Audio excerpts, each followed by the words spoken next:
Hey guys, welcome to this session. Our topic is climate electricity, and today let's discuss the resistance of a conductor. In the past video, we saw the concept of the three terms: the current, voltage, and the resistance. So today we'll further discuss the resistance of a conductor. Specifically, we're going to discuss the factors that affect the resistance of a conductor.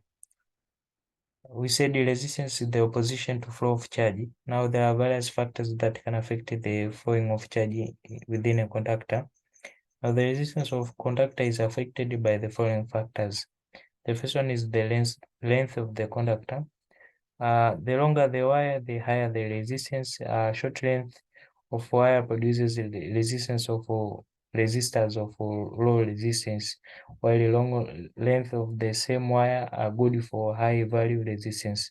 So the length of the conductor is direct proportion to the resistance. This means that if the conductor is long, this means also the resistance produced will be high.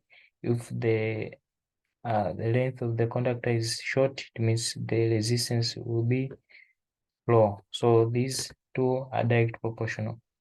The second one is temperature. An increase in temperature of a conductor means an increase in its resistance and vice versa.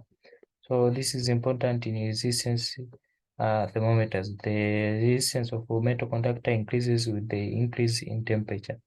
So from there you see that the temperature is direct proportion to the resistance of a conductor. It means if there is an increase in temperature, will also make the increase in your resistance. If there is decrease in temperature, will also result in decrease of resistance of a conductor. The third factor is the types of material. The conducting ability of the material has to be considered. A chrome wire has more resistance than a copper wire of the same dimension. That's why copper is most used for the connecting wire. So the type of material, it means the nature of the material will also determine the resistance given through the circuit. The other factor is cross-sectional area. A thin wire has more resistance than a thick conductor. The filament of a bulb is made of very thin tungsten wire. It therefore has a high melting point.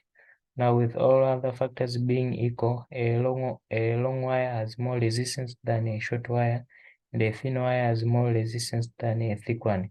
Therefore, resistance of a conductor varies depending on the current flow. So this cross-section area, it means it affects the current flow. So if the cross-section area is small or thin, is thinner, it means you produce a higher resistance than the one that is thick. So these two are like that. So I hope it's clear.